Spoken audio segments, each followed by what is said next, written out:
What's good? It's Woog.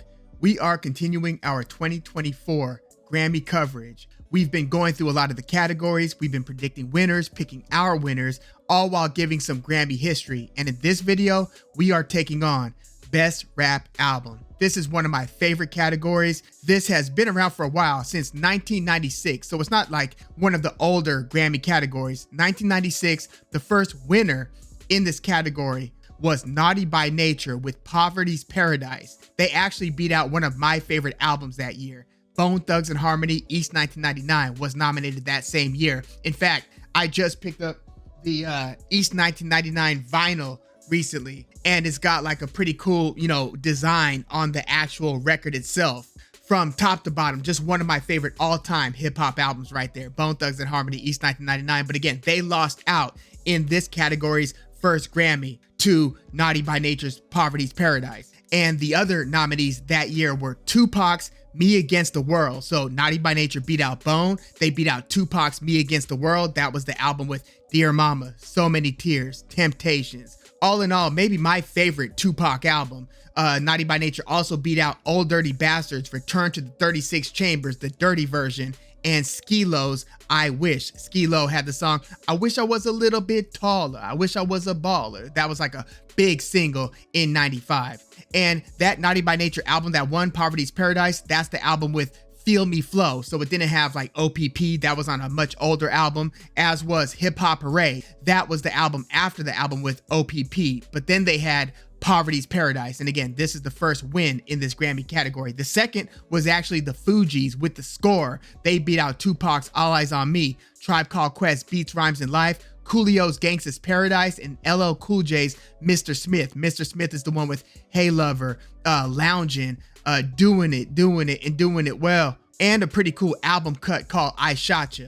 Oh, by the way, when I picked up that East 1999 vinyl, around that same time, I picked up my favorite Outkast album, Aquemini. Now, Aquemini was not nominated for Best Rap Album after it came out. So this one dropped in 1998. So it would have been eligible for a 1999 Grammy. But that year, Jay-Z won the award with Volume 2, A Hard Knock Life. And the other albums that were nominated that year were A Tribe Called Quest with The Love Movement, Big Punisher, Big Pun with Capital Punishment, Jermaine Dupri with Life in 1492. That had a lot of singles like Money and the Thing and a bunch of others. It was a pretty hot time for JD, Jermaine Dupri. And then Mace, Harlem World, which was a huge album when that dropped in late 1997. So Outkast's arguably best album wasn't even nominated, but they did win this category 2 other times. They won it with their next 2 albums, Stankonia and Speakerboxxx The Love Below, which also won the major category, Album of the Year. That was like the end of Outkast basically, but they just cleaned up at the Grammys that year, 2004. Now, the most wins in this category go to, you want to give it a guess? It's Eminem with 6 wins. Kanye West is in second place with 4 wins. Kendrick Lamar is in third place with 3 wins, and he would have a 4th if he wasn't beat out by Macklemore and Ryan Lewis. Remember that controversial one? Not to say that Macklemore and Ryan Lewis didn't have a huge year. They had several big singles off of that The Heist album, but I remember it being controversial that they beat out Kendrick Lamar. He would have otherwise had 4 wins, but as it stands, Kendrick Lamar has 3 wins in the category, and then there's a tie for 4th place with 2 wins apiece.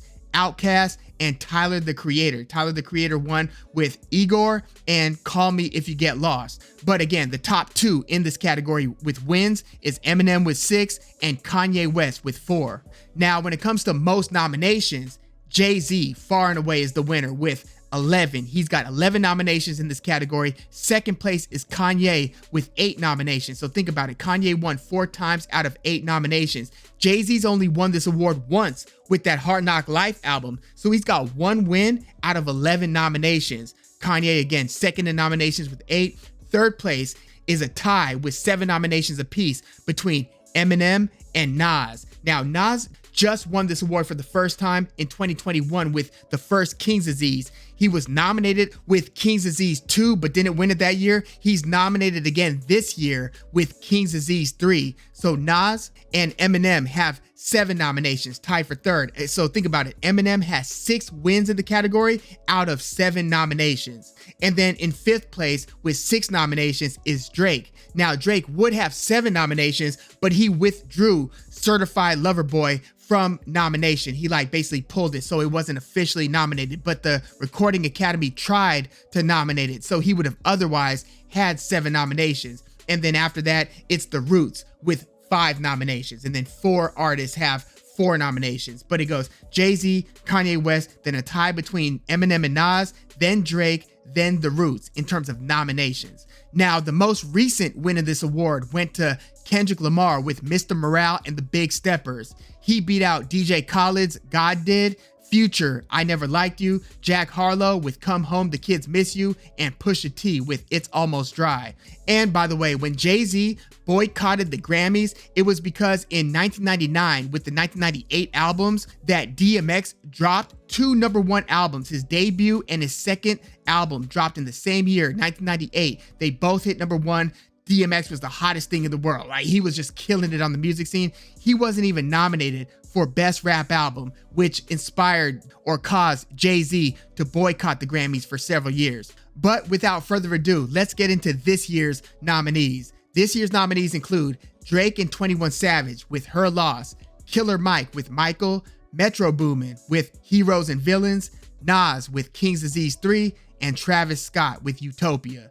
Now, I like all of these albums to varying degrees. I thought that Drake and 21 Savage with Her Loss was a better album than what Drake had put out just before that. In fact, I think I like Her Loss more than For All the Dogs, Drake's most recent album. Now, if you add those 7 songs, the Scary Hours 3 EP, to the end of For All the Dogs, then that might push it up. I really like that Scary Hours 3 EP, that collection of I think 6 or 7 songs. But Her Loss was actually really good. It got kind of bashed critically, like a lot of Drake albums do. Drake is not a critical darling. He's a commercial extravaganza. And of course his tours are crazy, and his career reputation, his output, his career in terms of Billboard chart success and all that has been, historically good.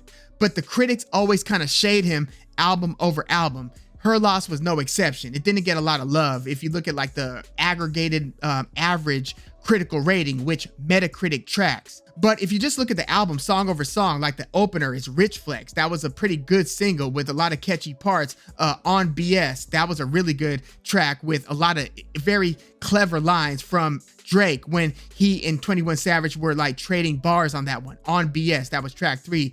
I like Major Distribution. I like Spin 'Bout You. One of my favorite lyrical songs on that album was Middle of the Ocean. Give that one a listen. That one is almost reminiscent of Tuscan Leather, where there are 2 different beat changes, beat switch ups, and Drake is that song, by the way, is all Drake. I don't even think 21 Savage raps on that one.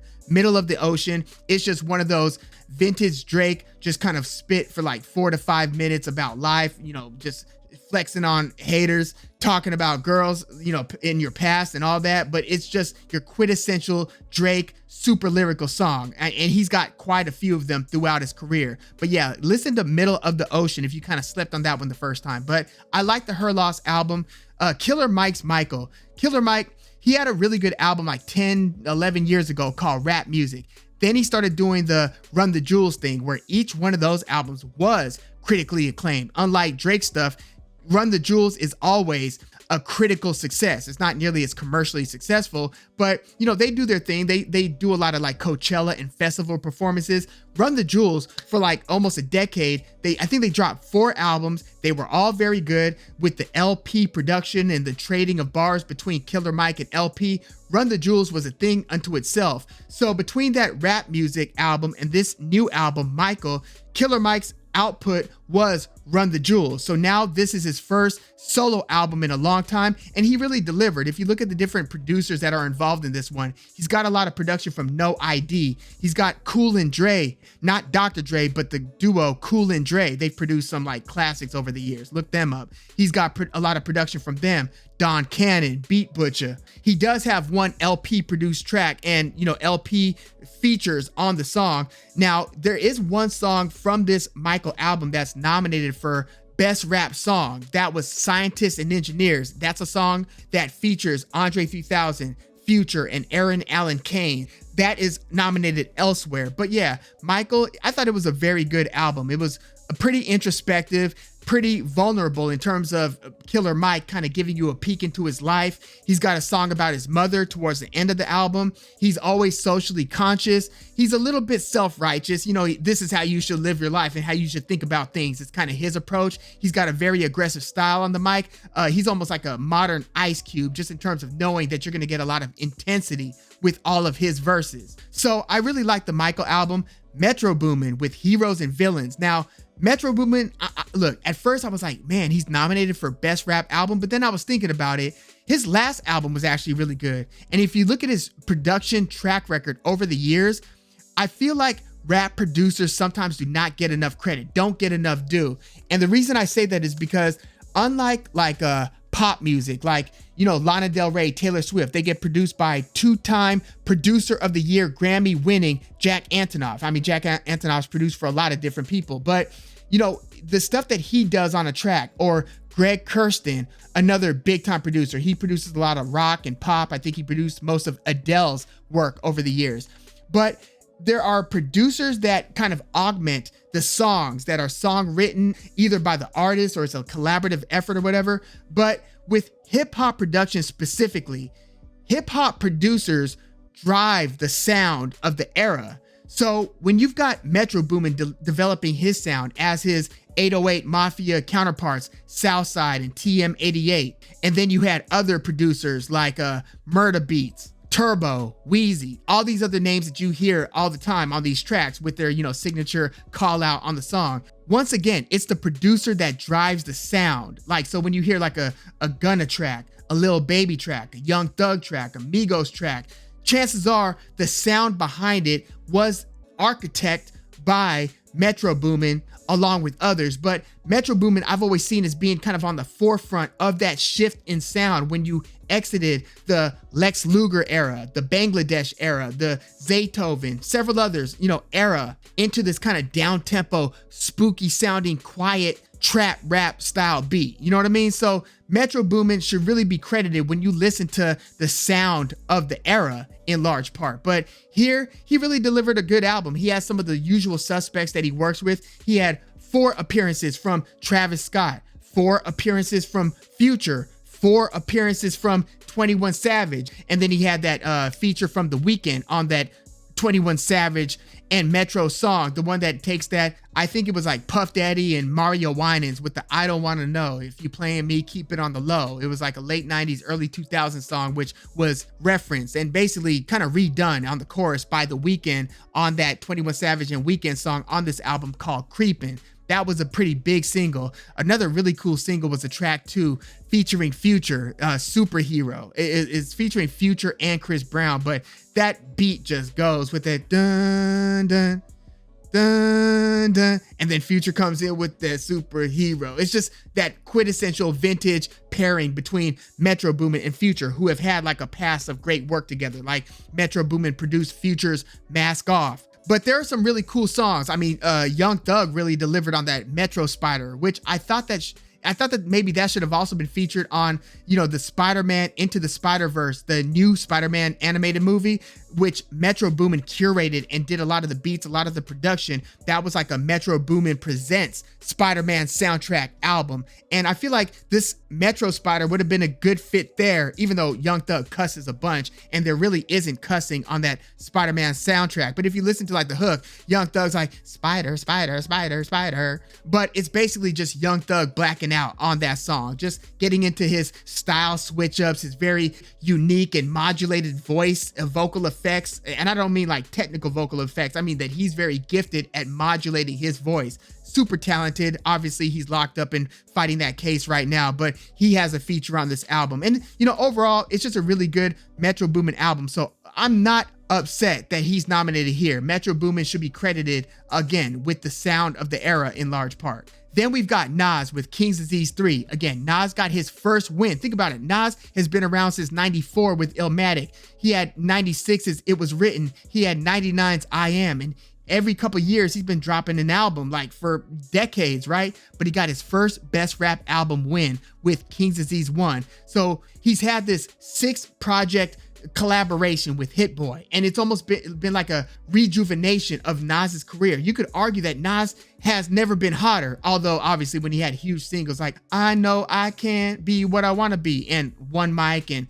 Got Yourself a Gun and They Shootin' Made You Look and, you know, Hate Me Now from I Am featuring Puff Daddy. Like, Nas has been commercially bigger in the past, but in terms of just the critical acclaim and the quality album by album, this 6-project run with Hit Boy, especially with the King's Disease, because there were 3 King's Disease and 3 Magics. The King's Disease, I would argue, were a little better than the Magics, but 1, 2, and 3, you can't go wrong with that King's Disease series. So he's nominated for the 3rd time here, and he's got a chance at winning his 2nd best rap album win. I kind of wish that King's Disease 3 was nominated in the major categories, because you could argue that a rap album has never won Album of the Year cross genre for the Grammys. Like, Lauryn Hill won it with Miseducation of Lauryn Hill, but in my opinion, I mean, there was a lot more R&B on that album than there was rap. And then Outkast won it with Speaker Box Love Below. Now, Big Boy rapped a lot on the Speaker Box side, but, you know, Hey Ya and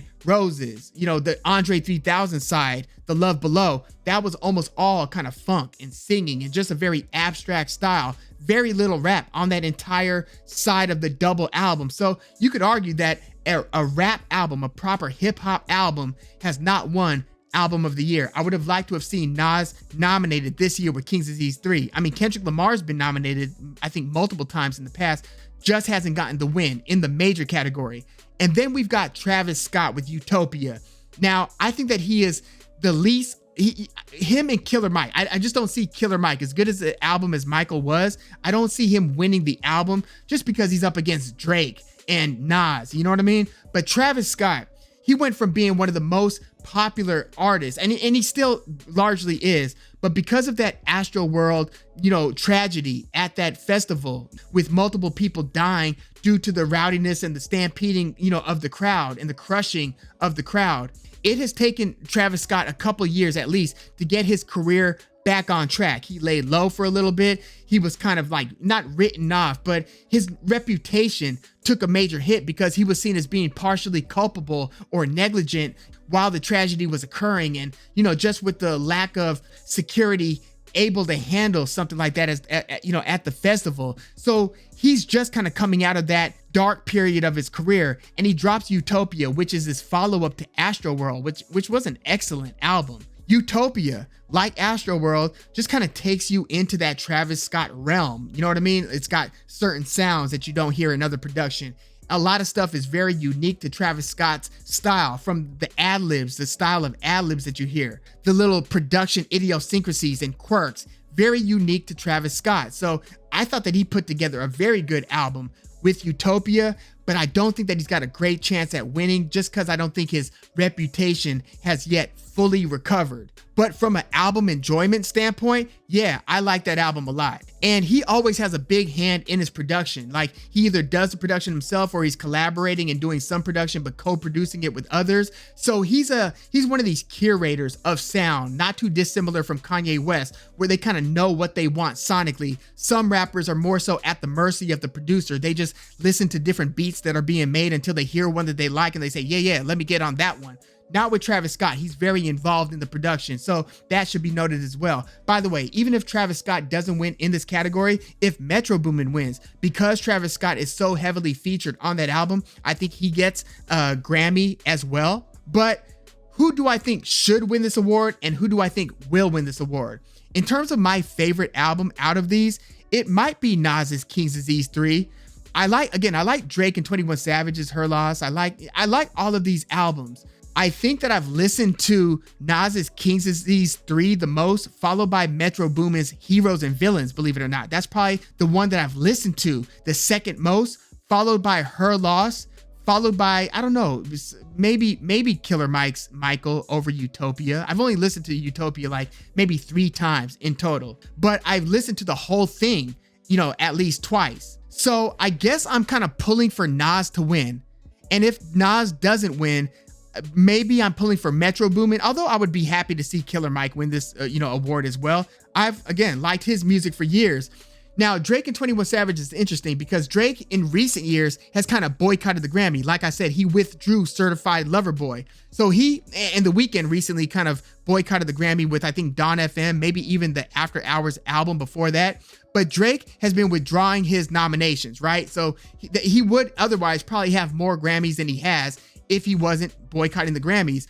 But he decided to go forward with the submission with this 21 Savage collab, Her Loss.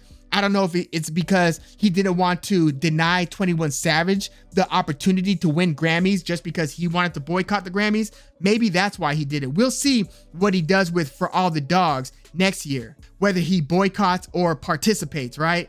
But I wonder if the Grammys kind of feel, or the Recording Academy feel compelled to award Drake with the win in hopes that he participates more in the future Grammy ceremonies. You know what I mean? So if I was to make a prediction on who will win the award, I think that it would either be Drake and 21 Savage or Nas. Now, 21 Savage just dropped a pretty good. It wasn't a great album, but I thought it was a pretty damn good album. 21 Savage, he's really starting to get his flowers, right? But 21 Savage, he's starting to garner a lot of favor. He seems to be a pretty well-liked person among his contemporaries. So if I had to bet, I think Drake and 21 Savage would win. If not them, maybe Nas.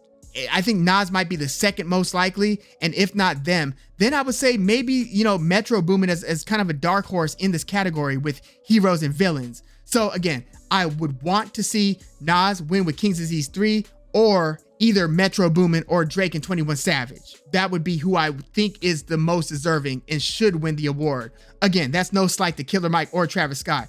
And then in terms of prediction, I think that Drake and 21 Savage are the most likely to win with Her Loss, followed by Nas, followed by Metro Boomin. Again, I just don't think Travis Scott at this point would get it. But if he does, I would be surprised, and good for him if he does get it. But yeah, let me know your thoughts on this one in terms of what you think about the category overall. And if you look at his history, what do you think of the past winners and who's got the most wins and stuff like that? But also this year, who do you think should win the award and who do you think will win the award? Let me know your thoughts in the comments. Please like the video, subscribe to the channel if you love music like I do. I'm Woog. Thanks for tuning in.